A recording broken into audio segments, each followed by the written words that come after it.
გამარჯობა. ეთერშია გადაცემა აფხაზეთის სალომე ლემონჯავასთან ერთად. დღევანდელ გადაცემაში ნახავთ. გასული კვირის მნიშვნელოვანი მოვლენების საინფორმაციო გამოშვება. კვირის თემა: ოკუპირებული აფხაზეთის საპროტესტო ნოტა რუსეთის ფედერაციას და პოლიტოლოგთა შეფასებები. ექიმ პედიატრის ალიროს სიგუას პორტრეტი. მიამბე აფხაზეთზე მსახიობი თამუნა ნიკოლაძე. გასული კვირის მნიშვნელოვანი მოვლენების საინფორმაციო გამოშვება.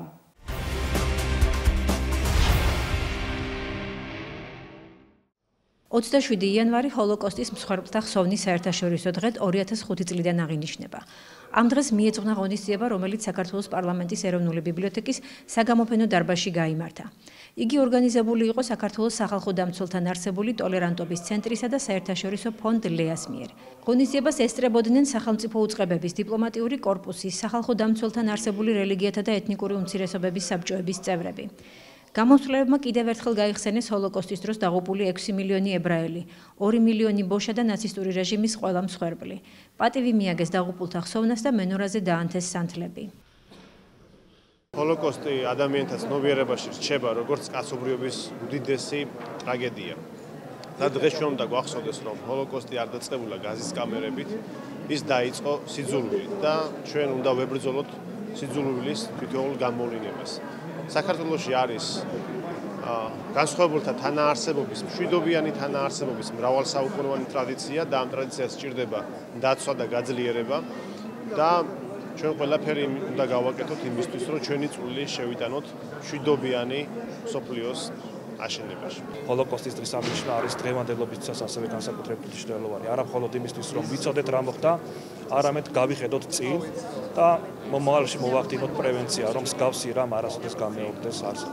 ჰოლოკოსტი ის თემაა, რომელიც კაცობრიობის მეხსიერებაში ჩაბეჭდილია სამუდამოდ. ეს ის თემა, რომელზედაც უნდა ფიქრობდეს მთელი კაცობრიობა, რამე თუ მაგალითია იმისა, თუ როგორ არ უნდა ეპყრობოდე ადამიანს. ჩვენ დიდ პატივს მივაგებთ მსხვერპლს ადამიანებისა და აქ არ არის ლაპარაკი მარტო ებრაელებზე, პოლონელებზე, ბოშებზე, აქ არის ლაპარაკი კაცობრიობის დიდ ნაწილზე, რომელიც საოცარ გენოფონდს წარმოადგენდა კაცობრიობისათვის. მნიშვნელოვანი დღეა, რადგან ვიხსენებთ იმ მილიონობით ადამიანს, რომლებიც ნაციზმს ემსხვერპლნენ. ეს ის დღეა, როდესაც ჩვენ ვახსენებთ ჩვენ თავს, რომ უნდა ვიყოთ ფხიზლად, რათა არ მოხდეს სიძულვილის, ძალადობის და სისასტიკის გამოვლენა უმცირესობის ნებისმიერი ჯგუფის მიმართ. ღონისძიებაზე წარმოდგენილი იყო ჰოლოკოსტისადმი მიძღვნილი ფოტოგამოფენა, რომელიც ისრაელის საელჩოს მხარდაჭერით იყო ორგანიზებული.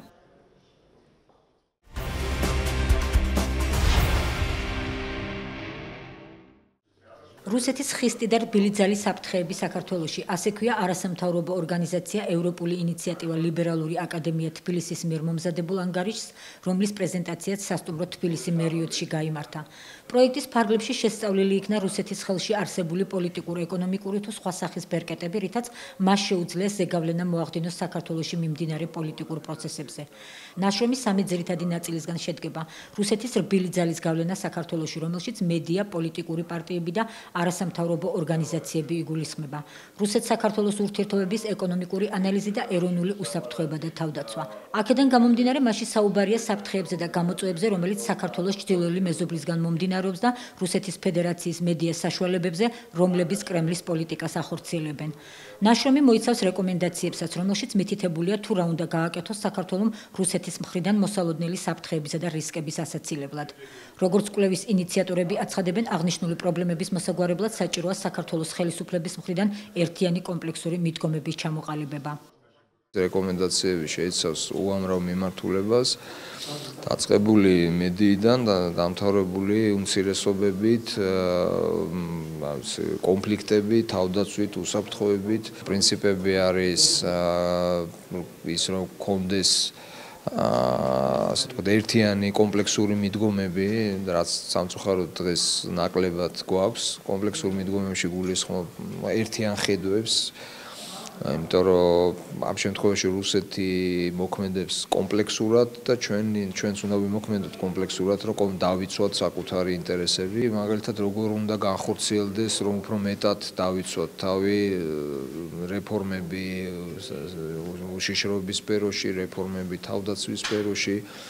ექსპერტები მუშაობდნენ, ასე ვთქვათ, რა უნდა გავაკეთოთ ეკონომიკის თვალსაზრისით, რომ იმისათვის უფრო დავაბალანსოთ და უკეთესი გარემო შექმნათ, უფრო ნაკლებად რისკიანი, როგორ უნდა მოვიქცეთ სამოქალაქო საზოგადოებას, აი ეს პრორუსული, რომელიც ზოგიერთ შემთხვევაში ეწევა აგიტაციას, ზოგიერთ შემთხვევაში ძალიან სახიფათო არის სწორედ უსაფრთხოების კუთხით. ჩვენ ასევე თავაზობთ გარკვეულ რეკომენდაციას, მაგალითად ასოცირების ხელშეკრულების და ეგრეთ წოდებულ თავისუფალი ვაჭრობასთან მიმართებით, რა შეიძლება, როგორ შეიძლება ეს ჩვენ გამოვიყენოთ მიღწევები, რომელიც ზოგადად საქართველოს აქვს და ასევე ეხება საერთაშორისო მიმართულებით, რასაც შეიძლება გააქტიურდეს საქართველოს.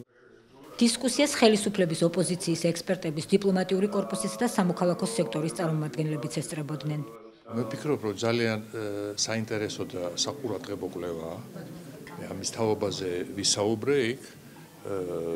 დიდი ხნის მანძილზე მზადდებოდა საკმაოდ დიდი ინფორმაცია არის თავმოყრილი და კარგია რომ ჩვენი სამოქალაქო საზოგადოება ექსპერტები არიან ჩართული აი ასეთ კვლევაში. ძალიან დიდი ყურადღებაა ახლა საჭირო და უნდა კარგად ვიცოდეთ თუ რა ხდება ჩვენ სამეზობლოში, განსაკუთრებით რუსეთში. იქ ძალიან სერიოზული პროცესები მიმდინარეობს.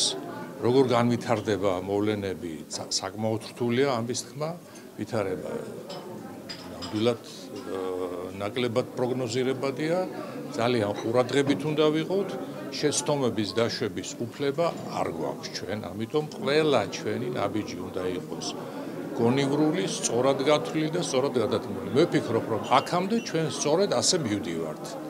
მაქსიმალურად ვცდილობთ რისკების მინიმიზირებას და რისი მიღებაც შეგვიძლია ამას თითქოს ვახერხებთ. ამავე დროს ჩვენ პარალელურად ძალიან სერიოზულად ვაფართოვებთ, ვაღრმავებთ ჩვენს თანამშრომლობას ევროკავშირთან, ნატოსთან, აღარ შეგახსენებთ იმას, რომ შარშან ასოცირების ხელშეკრულება გაფორმდა, ვიზა ლიბერალიზაციის წელია 2016 წელი და მე ვფიქრობ, რომ წელს კიდევ უფრო მნიშვნელოვანი ნაბიჯები გველის ამ მიმართულებით. მას შემდეგ, რაც რუსეთმა 2008 წელს აღიარა ამ ორი რეგიონის დამოუკიდებლობა, ჩვენი შესაძლებლობები ამ მიმართულებით ძალიან შეიზღუდა. ჩვენი ერთადერთი ბერკეტი დღეისათვის არის საერთაშორისო თანამეგობრობის მობილიზება, ამ მხარდაჭერის მობილიზება და ამავე დროს ჩვენში თვითონ საქართველოში იმ მოდელის, დემოკრატიული სახელმწიფოს იმ მოდელის შექმნა, რაც იქ ცხოვრები ხალხისათვის საინტერესო და მომხიბვლელი იქნება. მე ვფიქრობ, ეს არის ძალიან კარგი, რომ ასეთი ნამუშევარი გაჩნდა სამთავრობო სივრცეში, იმიტომ რომ ეს ხსნის დამატებითი დისკუსიების შესაძლებლობას და ჩვენ ამ თემებზე რა თქმა უნდა ვიმსჯელოთ არა მხოლოდ სამთავრობო სექტორში, არამედ საზოგადოებაში, რამდენთაც რეალურად მართლაც ჩვენ საქმე გვაქვს პირველ რიგში ოკუპაციასთან საქართველოს ტერიტორიებისა, საქართველოს ტერიტორიის 20%-ის და ასევე არა მხოლოდ ამ სხვა პრობლემებთან, რომლებიც მომდინარეობს სამწუხარო ჩვენი ჩრდილოელი მეზობლის მხრიდან. ჩემი აზრით, გავლენების მოპოვების მცდელობას ყოველთვის ჰქონდა ადგილი, ეს არ არის ახალი ფენომენი ნამდვილად, არა მხოლოდ საქართველოში, არამედ მთლიანად პოსტსაბჭოთა სივრცეში 90-იანი წლებიდან მოყოლებული, ამიტომ ეს არ ახალია. ჩვენ ჰქონდა საუბარი ასევე საინფორმაციო ომზე და პროპაგანდაზე. დასავლეთში გარკვეული პერიოდის წინ ფაქტობრივად ოფიციალურად მისცეს ამ საინფორმაციო ომის კვალიფიკაცია, ეგრეთ წოდებული ჰიბრიდული ომის პირობებში და არის ფიქრი იმის თაობაზე, რა შეიძლება ამას დაუპირისპირდეს. რა თქმა უნდა, როდესაც საუბარია პროპაგანდაზე, იქ ვერ იქნება დემოკრატიულ სახელმწიფოებში საუბარი ანალოგიურ კონტრპროპაგანდაზე, სადაც მედია კონტროლირებადია, ის როგორც სამწუხაროდ ეს არის რუსეთში. საუბარია იმაზე, რომ მაქსიმალურად შევეცადოთ ხელმისაწვდომი გახდეს საზოგადოებისთვის ობიექტური ინფორმაცია ამ ქვეყნებში მიმდინარე პროცესების შესახებ, ასევე ამ ქვეყნების დასავლეთთან ინტეგრაციის პროცესების თაობაზე, იმიტომ რომ ძალიან ხშირად რუსული პროპაგანდა სწორედ ანტიდასავლური თეზებით მუშაობს.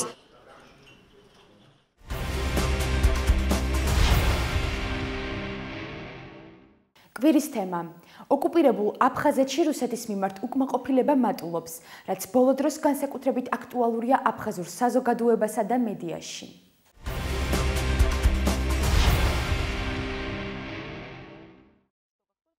ოკუპირებულ აფხაზეთში ეგრეთ წოდებული მოკავშირე და სტრატეგიული პარტნიორი რუსეთის მიმართ უკმაყოფილება მატულობს. ეს ბოლო დროს განსაკუთრებით შეიმჩნევა აფხაზურ საზოგადოებასა და მედიაშიც კი. აფხაზეთის იზოლაციის პოლიტიკა ამ სათაურით სტატიას აქვეყნებს აფხაზი ჟურნალისტი და ბლოგერი იზიდა ჭანია. ჟურნალისტი მიმოიხილავს რუსეთ-თურქეთ-აფხაზეთის ამჟამინდელ ურთიერთობას და აღნიშნავს, რომ რუსეთმა აფხაზეთი იძულებული გახადა თურქეთთან არაოფიციალური ურთიერთობებიც კი გაეწყვიტა. ეს აფხაზეთის იზოლაციის პოლიტიკაა, რომელსაც რუსეთის პოლიტიკური ისტაბლიშმენტი მთელი ომის შემდგომ წლებში ატარებს, ასკუნის ჭანია. აფხაზეთის ეგრეთ წოდებულმა პრემიერ-მინისტრმა არტურ მიქვაბიემ თავისი განკარგულება თურქეთთან ეკონომიკური ურთიერთობების შეზღუდვის შესახებ განმარტა როგორც აფხაზეთისა და რუსეთის ფედერაციის კოორდინირებული საგარეო პოლიტიკა, რომელიც ჩაწერილია ეგრეთ წოდებული სტრატეგიული პარტნიორობის შესახებ რუსეთ-აფხაზეთის შეთანხმების მეოთხე მუხლში. აქვე მივაქცევ ყურადღებას იმას, წერს ჟურნალისტი, რომ იმავე მუხლს აქვს გაგრძელება, რომელიც ასე ჟღერს. რუსეთის ფედერაცია ყველანაირად ხელს შეუწყობს აფხაზეთის რესპუბლიკის საერთაშორისო კავშირების გამტკიცებას, მათ შორის მისი დამოუკიდებლობის მაღიარებელი სახელმწიფოების წრის გაფართოებას. დაწვრილებით აანალიზებს რუსეთის დაპირებებს იმედგაცრუებული აფხაზი ჟურნალისტი და დასძენს, რომ რუსეთ-აფხაზეთის შეთანხმების არსებობის მანძილზე აფხაზეთის ეგრეთ წოდებული სახელმწიფოს წინაშე დასახული ამოცანების გადასაჭრელად ის ვერ ხედავს რუსეთის როგორც სტრატეგიული პარტნიორის მოქმედებას. აი ასეთი გამოვიდა სტრატეგიული პარტნიორობა, ასკუნის ჭანია. ქართველი პოლიტოლოგები მიიჩნევენ, რომ აფხაზურ საზოგადოებას რუსეთმა მოლოდინები გაუცრუა და შედეგად ჩიხური მდგომარეობაა შექმნილი ოკუპირებულ აფხაზეთში. მოლოდინი იყო აბსოლუტურად სხვა აფხაზური ელიტისგან, მათ ეგონათ, რომ რუსეთმა რადგან აღიარა მათი დამოუკიდებლობა, ის იქნებოდა ასევე გარანტი ამ დამოუკიდებლობის, თუმცა ჩვენ როგორც ხედავთ, მოვლენები ცოტა სხვა მხრივ ვითარდება. რუსეთი ცდილობს, რომ აფხაზეთი არა თქვათ ხელი შეუწყოს მის დამოუკიდებლობას, არამედ პირიქით დააკრინოს მისი სუვერენიტეტი და ამისი უამრავი თქვათ ნიშანი არის, მათ შორის ერთ-ერთი თქვათ იგივე, როდესაც ჩავიდა ვლადისლავ სურკოვი სოხუმში და აიძულა აფხაზეთის ხელისუფლება, სასაცილოც კი არის ამ მხრივ ეს თქვათ, რომ აფხაზეთმა დაუწესა სანქციები თურქეთს, რაც მართლა ცოტა არ იყოს გასაკვირი არის და რაც თავარია, ეს კიდევ ერთხელ ადასტურებს იმას, თუ რაოდენ დიდი ზეგავლენა აქვს კრემლს აფხაზეთის დღევანდელ ხელისუფლებაზე და ამას მე მგონი თვითონ აფხაზებიც ხვდებიან, იმიტომ რომ ფაქტიურად მათ არ აქვთ სივრცე დამოუკიდებელი პოლიტიკის გატარების, ეს იქნება საგარეო მიმართულებით თუ საშინაო მიმართულებით და რაც თავარია, ისინი ასევე ხედავენ, რომ რუსეთი უკვე აღარ არის დაინტერესებული, რომ განამტკიცოს იგივე აფხაზეთის სუვერენიტეტი, ეს თუნდაც იმ ფაქტებიდანაც ჩანს, რომ თქვათ 2008 წლის შემდეგ რუსეთმა ასე თქვათ მოისყიდა რამდენიმე სახელმწიფო და მათ შორის რამდენიმე კუნძულოვანი სახელმწიფო, რომლებმაც აღიარეს აფხაზეთის დამოუკიდებლობა. ამის შემდეგ მათ შეწყვიტეს ეს ცდელობა, გამომდინარე იქიდან, რომ ისინი მიხვდნენ, რომ ეს მათ ინტერესში, სტრატეგიულ ინტერესებში აბსოლუტურად არ არის და აქედან გამომდინარე, ჯერჯერობით თუ სიტუაციას გადავხედავთ, ესეთი სიტუაცია ჩანს, რომ ამ ეტაპზე რუსეთი არ არის საბოლოოდ ჩამოყალიბებული თუ რა უნდა მოუხერხოს თქვა სამხრეთოსეთ და აფხაზეთს. პირველი თქვა ისინი ამ ეტაპზე არ არიან მზად პირდაპირ ანექსიისთვის, როგორც ეს მოხდა თქვა ყირიმის შემთხვევაში. ჯერჯერობით ისინი ცდილობენ ორივე კონფლიქტი გამოიყენოს საქართველოს ზეწოლის მექანიზმად და კონკრეტულად მისი საგარეო პოლიტიკური თქვა ორიენტაციის შესასვლელად. რუბლის დევალვაცია და ეკონომიკური კრიზისი, რომელსაც ადგილი აქვს რუსეთში, იწვევს უკმაყოფილებას მთლიანად მთელი რუსეთის მოსახლეობის. და მათ შორის იმ ტერიტორიების, რომელსაც რუსეთი აკონტროლებს, რომლის ფინანსებზეც არის დამოკიდებული, ის რაოდენობა რუბლის, რომელსაც აფხაზეთს აწვდიდა დოტაციის სახით რუსეთი, არ გაზრდილა და სინამდვილეში შემცირდა ორჯერ მისი მსყიდველუნარიანობა წელიწადნახევრის განმავლობაში. აფხაზეთის მოსახლეობის ნაწილი მოელოდა, რომ რუსეთთან ესეთი სახით გაერთიანება უზრუნველყოფდა მათ კეთილდღეობას. სინამდვილეში კეთილდღეობა არ მოყოლია არც იმ ხელშეკრულებას, რომელიც დადეს აფხაზებთან შარშან რუსებმა, არც მთლიანობაში აღიმათ დამოუკიდებლობის აღიარებას და ყველა იმ პროექტებს, რომელსაც თქვა რუსეთი ახორციელებს ამ ტერიტორიის მიმართ. საბოლოო ჯამში, რა თქმა უნდა, გაცრუებული იმედები ყოველთვის იწვევს აგრესიას, უკმაყოფილებას და ამის ჩვენება, რა ვთქვათ, ხდება მე მგონი რაც დრო გავა, სულ უფრო აშკარა იქნება ეს პროტესტი. ალბათ თვითონ აფხაზ საზოგადოებასაც მოუწევს ცოტა სხვანაირად დაფიქრება საკუთარ ბედზე, საკუთარ ქმედებაზე, რეალობაზე, რეალობისთვის თვალების გასწორება და კარგად დაფიქრება იმაზე თუ ვისთან უფრო კარგად იქნებიან და ვინ არის მართლა მათი მეგობარი და ვინ იყენებს მათ საკუთარი პოლიტიკური და სტრატეგიული სამხედრო მიზნებისთვის. საინტერესოა ისიც, რომ აფხაზეთის ეგრეთ წოდებული საგარეო უწყება რუსეთის საინფორმაციო საშუალებების მიერ აფხაზეთის მიმართ ტერმინების არაღიარებული, თვითაღიარებული და დე-ფაქტო სახელმწიფოს გამოყენებას მიუღებლად თვლის. ამ საკითხზე აფხაზეთის ეგრეთ წოდებულმა საგარეო საქმეთა სამინისტრომ ნოტა გაუგზავნა რუსეთის ფედერაციის საგარეო უწყებას რუსულ მედიაში ოკუპირებულ აფხაზეთზე მომზადებულ რეპორტაჟებში ზემოთ აღნიშნული მათთვის მიუღებელი პოლიტიკური ტერმინოლოგიის გახშირებული გამოყენების გამო. ისინი ელოდნენ, რომ რუსეთის ხელისუფლება, ასე ვთქვათ, დაეხმარებოდა მათ იგივე, იმიტომ რომ რუსეთს აქვს უზარმაზარი საინფორმაციო საშუალებები, რომლის მეშვეობითაც მათ შეეძლოთ, ასე ვთქვათ, აი ამ საკითხში მათი დახმარება, მაგრამ როგორც ჩანს, ამ საკითხზე რუსეთს ცოტა სხვა შეხედულებები აქვს, რაც რა თქმა უნდა, აფხაზებისთვის არის მიუღებელი, გამომდინარე ისინი ამბობენ, რომ ჩვენ ვართ სტრატეგიული პარტნიორები რუსეთის, ჩვენ ვართ მოკავშირეები, ჩვენ აბსოლუტურად ყველა მოთხოვნა დავაკმაყოფილეთ რუსების და ამ დროს, თქვათ, ისინი მხარს არ გვიჭერენ აი ამ იდეოლოგიურ ბრძოლაში, რომელიც დაკავშირებულია ამ საკითხებთან, რომელიც აფხაზებისთვის მნიშვნელოვანია. ექსპერტ კახა გოგოლაშვილს კი ამ საკითხზე განსხვავებული პოზიცია გააჩნია.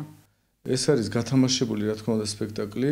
რუსეთის ხელისუფლებას ჭირდება რაღაც დამატებითი არგუმენტი იმისთვის, რომ აკრძალოს ესეთი ტერმინების, ოფიციალურად აკრძალოს ესეთი ტერმინების არსებობა რუსულ საინფორმაციო სივრცეში.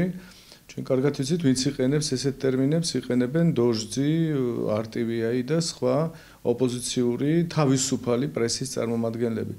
პრაქტიკულად ამითი უნდა რომ ამ თავისუფალი პრესის წარმომადგენლებს შეუზღუდოს შესაძლებლობა რომ მათი ლაპარაკონ სიმართლეს, საერთაშორისო სამართლებრივად გამართლებული ტერმინები არ გამოიყენონ რუსეთის ფედერაციის ტერიტორიაზე. სხვა ჩვენ თუ ნახავთ, არც ერთი ოფიციალური ან კრემლს დაქვემდებარებული, ასე ვთქვათ, ტელევიზია ან საიტი არ იყენებს ესეთი სახის ტერმინებს. ისინი ამბობენ აფხაზეთი, სამხრეთ ოსეთი და ახსენებენ მათ როგორ დამოუკიდებელ ქვეყნებს. ამიტომ ეს არის გათამაშებული სპექტაკლი, რა თქმა უნდა, ნოტის გაგზავნა ამისთვის რატო იყო საჭირო, რომ კონდეთ მათ საფუძველი, რომ აი საერთაშორისო მოთხოვნა არის და ამიტომ ვიწყებთ ამას და არა იმიტომ რომ რაღაც რეპრესიები გვინდა, ასე ვთქვათ, თავისუფალი პრესის მიმართვა. სანამ ოკუპირებული აფხაზეთი ეგრეთ წოდებული მოკავშირე რუსეთისგან პასუხის მოლოდინშია, კრემლი მის მიერ ოკუპირებულ ტერიტორიაზე გეგმის მიხედვით მოქმედებს. აფხაზეთში მიმდინარეობს რუსეთის სამხედრო ბაზის ქვედანაყოფების საბრძოლო მოქმედებებისთვის მზადყოფნის გეგმიური შემოწმება. სასწავლო წვრთნებში ჩართულნი არიან სამხედრო ბაზის ყველა სამხედრო მოსამსახურე და სამხედრო ტექნიკის 400-მდე ერთეული. მათ შორისაა თანამედროვე ტანკები, ჯავშანტრანსპორტიორები, ქვეითთა ჯარის სამხედრო მანქანები. როგორც პოლიტოლოგები აცხადებენ, რუსეთი ამ სასწავლო წვრთნების ჩატარებით ცდილობს ძალის დემონსტრირებას დასავლეთისა და ქართული საზოგადოების წინაშე. გეოპოლიტიკური თლიანად ლანდშაფტი არის საკმაოდ დაძაბული რუსეთის დასავლეთის დაპირისპირების ფონზე და განსაკუთრებით თურქეთ-რუსეთის დაპირისპირების ფონზე და აქედან გამომდინარე რუსეთი ცდილობს რომ მზადყოფნაში მოიყვანოს თქვათ იგივე თავის შეერაღებული ძალები თუნდაც ოკუპირებულ ტერიტორიაზე მთლიანად კავკასიაში იმ გაუთვალისწინებელი თქვათ სცენარისთვის რომელიც შეიძლება თქვათ განვითარდეს თქვათ იგივე თურქეთსა და რუსეთს შორის ან არ ვიცი სხვა ვითარებაში და აქედან გამომდინარე ეს ალბათ ამ კონტექსტში უფრო ჯდება ამით უბრალოდ კიდევ ერთხელ შეახსენებს თქვათ იგივე თქვათ რეგიონალურ სახელმწიფოს როგორც არის თურქეთი ასევე დასავლეთს რომ ის არის ბატონ პატრონი და ის აკონტროლებს რეალურად ამ ტერიტორიებს და ასევე საქართველოს ხელისუფლებას რომ ნუ გარკვეულწილად ასე ვთქვათ აღიაროს ეგრეთ წოდებული რეალიები რომელიც თქვათ ამ ოკუპაციის შემდეგ დგას და ნუ ეს ასევე არის მექანიზმი რომ გარკვეულწილად ზეგავლენა მოახდინოს ქართულ საზოგადოებრივ აზრზე რომ თქვათ თუ მოხდა და თუ არის შესაძლებელი რომ საზოგადოებრივი აზრი გაიხლიჩოს თქვათ იგივე ამ პროდასავლურ კურსთან დაკავშირებით რომ ქართულ საზოგადოებაში გამოჩნდეს მეორე ასევე ძლიერი ბანაკი რომელიც იქნება პრორუსული და რომელიც უფრო მხარს დაუჭერს თქვათ საქართველოს გაწევრიანებას ევრაზიულ კავშირში გეგმიური წვრთნები ყველგან ტარდება ყოველთვის ტარდება ის რაც გათვალისწინებულია განაწესით და რაც გათვალისწინებულია რაღაც ბიუჯეტით და გეგმით ის ყოველთვის ხორციელდება. სხვა არის ახლა როგორ კორუფციულად იყენებენ ესეთ წვრთნებს და ასე შემდეგ. წვრთნები არის იმის საშუალება, რომ შენ გაიღო საკმაოდ მნიშვნელოვანი ხარჯი, რომელიც დათვლაც არის საკმაოდ რთული. ანუ რეალურად რამდენი ტყვია გაისროლე და რამდენი საწვავი დახარჯე და ასე შემდეგ, ძნელი დასათვლელია. აქედან შეიძლება კორუფციული, თქვათ, მოგება ნახოს იმ პირებმა, რომელიც ამას ჩართული არიან. ჩვენ კარგად ვიცით, რომ რუსულ ჯარში არსებობს კორუფცია და საკმაოდ მაღალ დონეზე. მეორე არის ის, რომ რა თქმა უნდა, რუსეთს რო ყავს ჯარი აფხაზეთში, მას ჭირდება ამის დემონსტრირება, ამის საშკაროზე გამოტანა და ჩვენება. აქ არის პრესა, ტელევიზია, რომელიც იღებს ინფორმაცია, რომელიც წერდება, რომ ეს არის ზადყოფნაში ყოველთვის მყოფი შეიარაღებული ძალა და ის პრაქტიკულად აჩვენებს მეზობლებსაც და საკუთარ მოსახლეობასაც, რომ ის რეალურად აკონტროლებს ამ ტერიტორიას და მზად არის იმისთვის, რომ სამხედრო ძალით დაიცვას ეს ტერიტორია ნებისმიერ შემთხვევაში. ერთი არის დაცვა, მაგრამ ამის გარდა არსებობს კიდე სხვა სახის ამოცანებიც მოახდინო იმის დემონსტრირება და მომზადება იმისთვის, რომ თუ საჭირო იქნება განახორციელოს შემდგომი ექსპანსია, შენი შეიარაღებული, თქვათ, ფორმირებების გადაადგილება კიდევ უფრო ღრმად საქართველოს ტერიტორიაზე. კიდე ერთი ფაქტორი ჩნდება აქ, ეს არის თურქეთის ფაქტორი, ანუ თურქეთისთვისაც საჭიროა ალბათ ჩვენება და მომზადება იმ შემთხვევაში, თუ მათ დაჭირდებათ რაღაც სერიოზული ესკალაციის შემთხვევაში თურქეთთან, თუ მათ დაჭირდებათ საქართველოს ტერიტორიის დამატებით ოკუპირება, ისინი იქნებიან ამისთვის მზად. თავის მხრივ აფხაზები ცდილობენ მათთვის სასურველი საერთაშორისო კავშირები განამტკიცონ. ახლახან ბერლინის თავისუფალი უნივერსიტეტის მიწვევით აფხაზეთის ეგრეთ წოდებულმა სრულუფლებიანმა და მუდმივმა წარმომადგენელმა გერმანიის ფედერაციულ რესპუბლიკაში ხიბლა ამიჩბამ ლექცია ჩაატარა თემაზე აფხაზეთი ქვეყანა აღორძინებული სახელმწიფოებრიობით. შეხვედრას ასევე ესწრებოდნენ გერმანიაში საქართველოს საელჩო წარმომადგენლები. ამის შესახებ ინფორმაცია აფხაზურმა მედიამ გაავრცელა. აღნიშნულ საკითხთან დაკავშირებით ჩვენ საქართველოს საგარეო საქმეთა სამინისტროს მივმართეთ. როგორც აღმოჩნდა, აფხაზურ მედიაში გავრცელებული ინფორმაცია იმის თაობაზე, რომ თითქოს ეს არის უპრეცედენტო შემთხვევა, როდესაც ბერლინის თავისუფალმა უნივერსიტეტმა მიიწვია აფხაზეთი როგორც დამოუკიდებელი მხარე, მცდარია. როგორც საგარეო უწყებაში განგვიმარტეს, ბერლინის თავისუფალი უნივერსიტეტი ტრადიციულად ატარებს თეორიულ კურსს კავკასია კონფლიქტები პოსტსაბჭოთა სივრცეში, რომლის ფარგლებშიც მოწვეული ექსპერტები და ბერლინში აკრედიტებული დიპლომატიური მისიების წარმომადგენლები ლექციებს კითხულობენ კონფლიქტებზე. უწყების პრესსამსახურში დაგვიდასტურეს ისიც, რომ უნივერსიტეტში გამართული ლექციის შესახებ საქართველოს საგარეო უწყება ინფორმირებული იყო ბერლინის თავისუფალი უნივერსიტეტიდან. შესაბამისად გადაწყდა, რომ ამიჩბას მიერ მიკერძოებული მიზანმიმართულად დამახინჯებული ფაქტების და მცდარი პოზიციის გასანეიტრალებლად ღონისძიებას ქართველი დიპლომატიც დასწრებოდა. აღსანიშნავია, რომ გერმანელი მოქალაქის ხიბლა ამიჩბას ლექცია არ იყო განსაკუთრებული ღონისძიება, აცხადებენ საქართველოს საგარეო საქმეთა სამინისტროში. ჩვენთვის ისიც გახდა ცნობილი, რომ ქართველი დიპლომატი, რომელიც ლექციას დაესწრო, საქართველოს დესპანი გერმანიაში ლევან დიასამიძეა. საქართველოს საგარეო უწყებაში ისიც განაცხადეს, რომ სემინარებსა და ნებისმიერ ღონისძიებას, რომელზეც განხილული იქნება საქართველოს ოკუპირებული ტერიტორიების პრობლემები, ქართული მხარე მომავალშიც დაესწრება. აქვე უნდა აღინიშნოს ისიც, რომ ბერლინის თავისუფალ უნივერსიტეტში, სადაც 35,000-ზე მეტი სტუდენტი სწავლობს, აფხაზი ხიბლა ამიჩბას ლექციას მხოლოდ 11 სტუდენტი ესწრებოდა. კარგია, რომ მსგავსი დონის სასწავლებელში, როგორიცაა ბერლინის თავისუფალი უნივერსიტეტი, საქართველოში არსებულ კონფლიქტებზე მსჯელობენ, მაგრამ პროექტის ორგანიზატორები ფრთხილად უნდა მოეკიდონ ქართულ-აფხაზური ურთიერთობების თემას და ვიმედოვნებთ, რომ ამაში მათ გერმანიის ფედერაციულ რესპუბლიკაში ჩვენი საელჩო წარმომადგენლების კომპეტენტური და მკაფიო პოზიცია დაეხმარებათ.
ჩვენს მომდევნო სიუჟეტში გაგაცნობთ თბილისის ბავშვთა ინფექციური კლინიკური საავადმყოფოს ექიმ-პედიატრს ალერო სიგუას.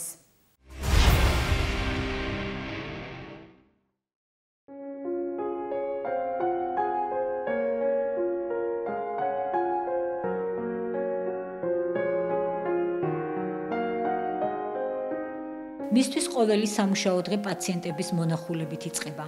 თბილისის ბავშვთა ინფექციურ კლინიკური საავადმყოფოს ინფექციონისტი ექიმი ალერო სიგუა 50 წელია ერთგულად ემსახურება საყვარელ საქმეს. პედიატრია ეს სხვა არის, ბავშვი, ასეთი პატარა ბავშვი, რომელიც ვერაფერს ვერ გეტყვის, ვერც ტკივილს, ვერაფერს და ბავშვი ცუდად არის, ხო? ეს სპეციალობა არის ძალიან დიდი მადლი მე მგონი. შემოდის ბავშვი, ტირის დედა, ტირის ბებია, ბაბუა, ბავშვი ცალკე, ძალიან ძნელია ეს ურთიერთობა, ხო? რომ შენს მიმართებაც აღუძრა, რომ ყველაფერი გააკეთო, ყველა დააწყნარო, ყველაფერი, მაგრამ ეს ნამდვილად არ მეზარება. ალერო სიგუამ სოხუმის მე-11 საშუალო სკოლის დამთავრების შემდეგ თბილისის სამედიცინო უნივერსიტეტის პედიატრიის ფაკულტეტზე ჩააბარა. სწავლის დასრულებისთანავე დაიწყო მუშაობა თბილისის ბავშვთა მე-18 პოლიკლინიკაში. 77 წლიდან დღემდე მუშაობ აქ. ჯერ ვიყავი ექიმი რეანიმატოლოგი აქვე განყოფილებაში და შემდეგ გადმოვედი ექიმ ორდინატორად. ამდენი წლის განმავლობაში ძალიან ბევრი ბავშვი გადამირჩენია. მოწოდებით ვარ ექიმი. ჩემთვის არ არსებობს დრო და არ არსებობს შაბათი, არ არსებობს კვირა. ეს საავადმყოფო ერთი პერიოდი, მთელი 4 წელი იყო დაფინანსების გარეშე და მე უფასოდ მუშაობდი. იმიტომ რომ მე მიყვარს ჩემი პროფესია და მიყვარს ბავშვები. მე ვერ წარმომიდგენია რომ ავადმყოფს რამე გაუჭირდეს და მე არ მოვიდე. ამ ადამიანზე მე მხოლოდ დადებითი შემიძლია ვთქვა, ეს არის არაჩვეულებრივად თბილი. აი ამდენი წლის მანძილზე მე არ მახსოვს, რომ რაიმე ესეთი რაღაცა გაუგებრობა მომხდარი იყო, ეს ძალიან თბილია პაციენტების მიმართ. რამდენჯერ მას თავისი ხელით რაღაცა აი როდესაც ცუდი პერიოდი იყო და უშუალოდ უყიდია წამალი, მოუტანია, გაუწევია გარკვეული დახმარება, ძალიან კვალიფიციური ექიმია, რაც პირველ რიგში ალბათ არის აღსანიშნავი და რაც მთავარია ის არის ჯერ პირველ რიგში ადამიანი და შემდეგ არის ექიმი. აი უაღრესად თბილი, აი თუ კი ვინმეზე შემიძლია ვთქვა, ეს პირველ რიგში არის ქალბატონი ალერო. ბავშვებიდან განსაკუთრებული მუსიკალური მონაცემებით გამოირჩეოდა, მაგრამ მაინც ახლობლების რჩევის მიუხედავად მუსიკას მედიცინა ამჯობინა.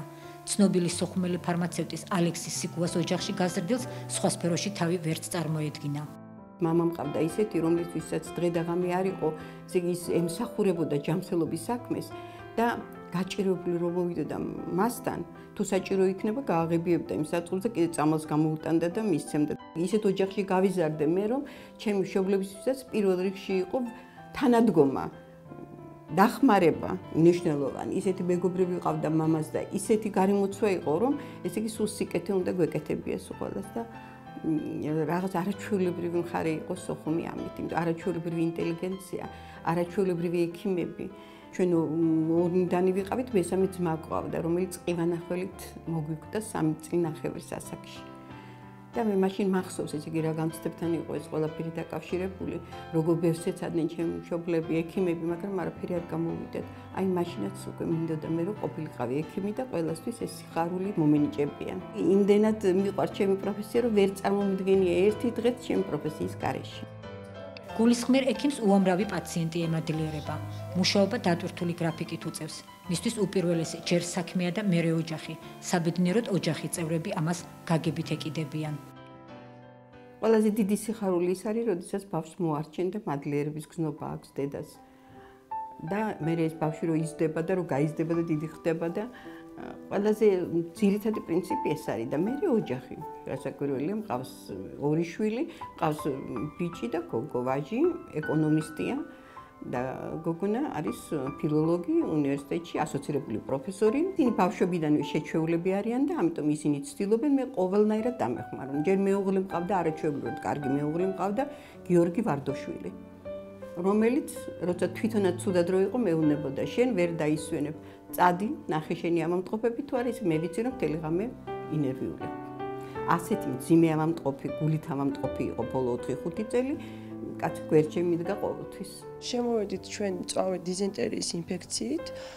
მესამე დღეა განვისით სტაციონარულ მკურნალობას, ქალბატონი ალეროს ძალიან დიდი კმაყოფილები ვართ და მთლიანად მე პერსონალის ჩვენს პატარას მაღალი სიცხეები აწუხებდა და მე კურნალობდით სახლში.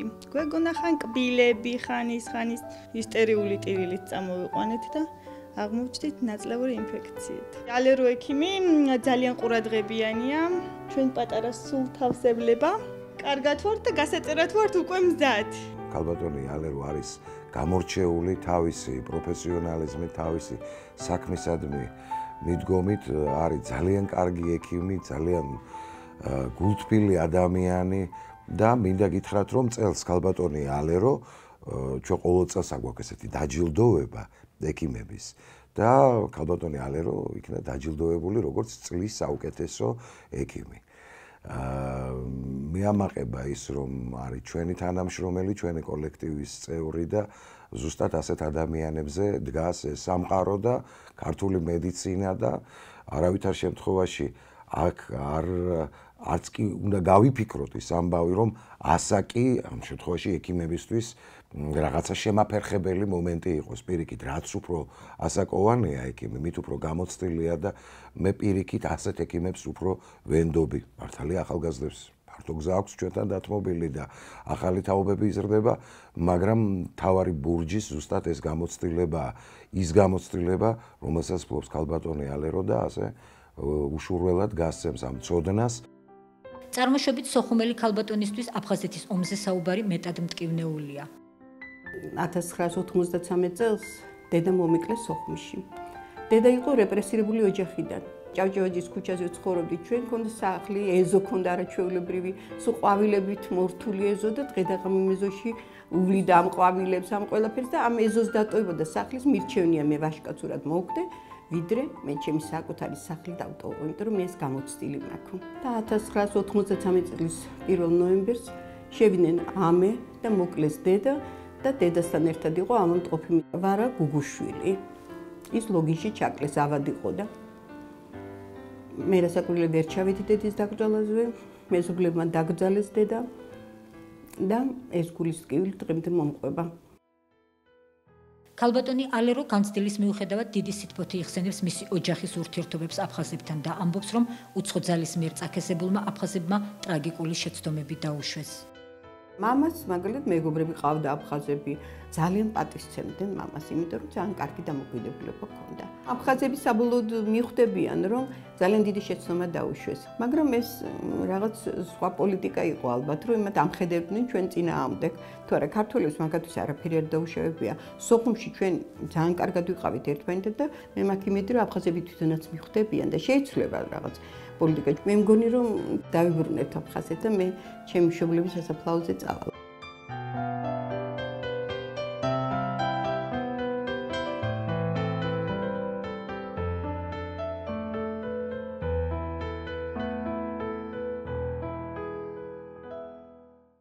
მიამბე აფხაზეთზე, ჩვენი სტუმარია მსახიობი თამუნა ნიკოლაძე.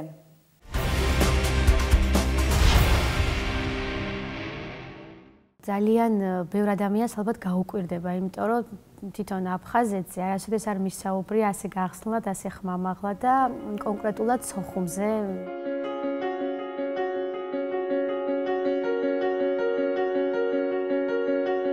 მე იქ დავიბადე. როგორც მეუბნებიან, სანაპიროსთან ახლოს პირველი სამშობია, რომ არასოდეს არაფერი მავიწყდება ადვილად. მით უმეტეს ტკბილი, კარგი მოგონებები, რაც ბავშვობას უკავშირდება და ჩემთვის აფხაზეთი, კერძოდ ქალაქი სოხუმი, არის ძალიან ტკბილი მოგონება, ძალიან ბედნიერი დღეები. ჩემთვის სოხუმი ნიშნავს ბებიას, რომელიც აღარ არის დედის მშობლები, ბებია, ბაბუა, დედაჩემის ძმები იქ ცხოვრობდნენ. დედა თბილისში იზრდებოდა. ჩემი დაც 4 წლის შემდეგ დაიბადა, ასევე დედა ჩავიდა დედამისთან, იმიტომ რომ მაინც ყველა ორსულ გოგონას, როგორც ვიცი, ურჩევნია იყოს დედასთან და ჩემი დაც იქ დაიბადა. 25 მაისს მახსოვს ხოლმე მთავრდებოდა სკოლა და 26-ში თუ 27-ში უკვე მივდიოდით 3 კვირა ან ბორჯომში, ლიკანში, წაღვერში, საირმეში და 3 კვირის შემდეგ ეგრევე სოხუმში მივდიოდით, ბებიასთან აი ძალიან მიხარობდა იქ ჩასვლა, ძალიან კარგად მახსოვს ის სახლი, ტელეფონის ნომერიც მახსოვს დღემდე, სხვათა შორის, ბებიას როცა ვურეკავდი ხოლმე თბილისიდან და ერთადერთი გული მწყდება, რატომ არ ჩავყავდი დედას იქ ზამთარში, იმიტომ რომ სულ მეუბნებოდნენ ძალიან ლამაზი იყო თურმე სოხუმი ზამთარში, როცა თოვდა ზღვაზე იყო რაღაც სასწაულის ანახავი.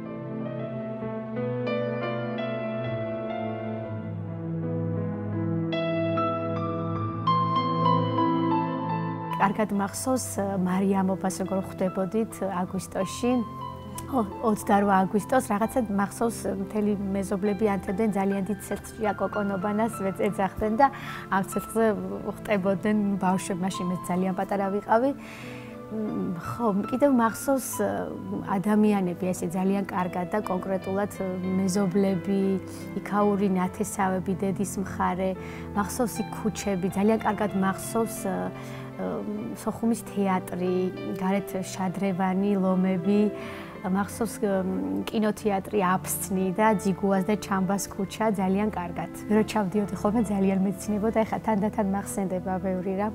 ძალიან გრძელი თმა მქონდა და სქელი თმა და ისეთი ნაწნავი მქონდა, ყოველთვის რაღაცა დაწნელი და ჩამოვიდა თბილისელი ნაწნავიანი გოგონა. პინგვინი მახსოვს ამრაში ნაყინი, თეთრი ნაყინი, შოკოლადი გახეხილი და ყავა ქვიშაზე მოდუღებული და სხვათა შორის დედაჩემი დღემდე ადუღებს არაჩვეულებრივ, რა თქმა უნდა, თურქული ყავა ქვია, მაგრამ ჩვენ ესე ვეძახით, ჩემ მეგობრებს ვეუბნები, მოდით თუ ვინმეს გენატრებათ ნამდვილი სოხუმური ყავა, სახლში დედაჩემი აკეთებს ძალიან მაგრად თქო და მეც ვისწავლე და მეც ძალიან კარგად გამომდის. ძალიან კარგად მახსოვს როგორი იყო იქაური სახლი. ბებიას ჰქონდა ესე შედიოდი ეზოში, ბევრი ნარცისები, ივანდამარიები, ყოჩივარდები.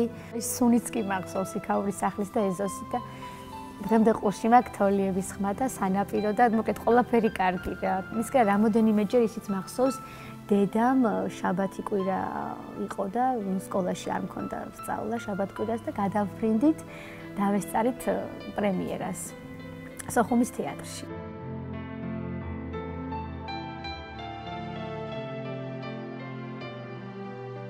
სოხუმში ცხოვრობდა თითქმის 98% ძალიან გემოვნებიანი, ძალიან განათლებული, ძალიან მოწესრიგებული ხალხი. სახლები მახსოვს გაწყრიალებული, უგემრიელესი სადილებით, ტკბილეული. არ ვიცი, იქ უბედური ადამიანი მე არ მახსოვს. ალბათ ბავშვობა იყო და ყველაფერი ძალიან ლამაზ ფერებში ჩანდა თუ რა იყო, არ ვიცი, მე იქ ყველა მახსოვს ძალიან ბედნიერი, ნიჭიერი, განათლებული და ყველა შემდგარი ადამიანი ცხოვრობდა მე ვისაც ვიცნობდი. ბოლო ზაფხული, რა თქმა უნდა, ისე ვიქვისვენებდი, ვიყავი ჩასული და ძალიან კარგად მახსოვს ეზოში, მე მგონი საზამთროს მივირთმევდით, როცა დაიწყო დაბომბვა. ალბათ ვიქნებოდი 13 წლის.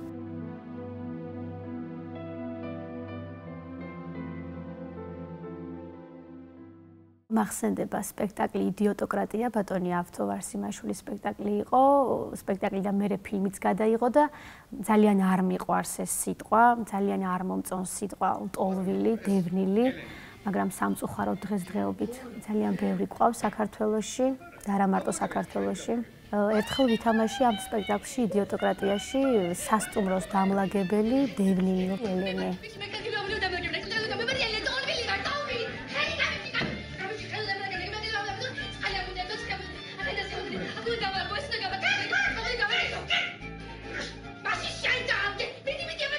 ჩემი წინაპრებისგან, ბებია, ბაბუებისგან და მე თვითონაც მაქვს წაკითხული, იქ მხოლოდ ქართველები არ ცხოვრობდნენ, იქ წლების მანძილზე ცხოვრობდნენ აფხაზები და ქართველები ერთად. მართლა ძალიან ნერვულობ, ერთადერთი შემიძლია ვთქვა, ეს არა, მარტო ქართველებისთვის არ უნდა დაბრუნდეს, ეს უნდა დაბრუნდეს ყველასთვის. და ყველამ როგორც ადრე ცხოვრობდნენ, მეგობრობდნენ, ნათესაობდნენ, ქართველის მეჯვარე იყო აფხაზი, აფხაზის ძალიან ახლო მეგობარი იყო ასევე ქართველი, ერთად მუშაობდნენ ნებისმიერ სამსახურში, ხო? მე ასე დავიბრუნებდი აფხაზეთს. ბიჭო, მე შენი კლიჩკაც მახსოვს. ბურატინო. ცხვირით რომ მოაპოვდი ხოლმე ტალღებს. გახსოვს? 2007 წელს ვიყავი ქუთაისის თეატრში პრემიერაზე ჩასული. ჩემმა მეგობარმა და რეჟისორმა ბატონმა გიორგი სიხარულიძემ გააკეთა ქუთაისის თეატრში ნინო სადღობელაშვილის არაჩვეულებრივი მოთხრობა ბამბაზის 64 და მათ დადგეს სპექტაკლი ქართველების და აფხაზების ურთიერთობებზე და იქ საუბარია ყველაფერზე, ტკივილზე, შერიგებაზე, სიყვარულზეც და შემდეგ ფილმიც კი გადაიღო, ბატონმა ავთომ გადაიღო ვარსიმაშვილმა და აი ეს ფილმიც და სპექტაკლიც მე ვთვლი რომ არის ძალიან დიდი ასე ვთქვათ გზავნილი შერიგებისკენ. ჩვენ გასაყოფი აღარაფერი გვაქვს. Adios. Buratino. რა თქმა უნდა ძალიან დიდი იმედი მაქვს დაბრუნდება აფხაზეთი. თუ რა თქმა უნდა ჩამოყალიბდება რაღაცა სპექტაკლის შეიკრება ესეთი გუნდი და მე თუ მომიაზრებენ სიამოვნებით მივიღებდი მონაწილეობას და აი ამ არაჩვეულებრივი გრანდიოზული რაღაც სასწაულის სპექტაკლით ჩავიდოდით და აღვნიშნავდით ჩვენ აფხაზეთის დაბრუნებას. კარგი იქნებოდა ღმერთმა ქნას.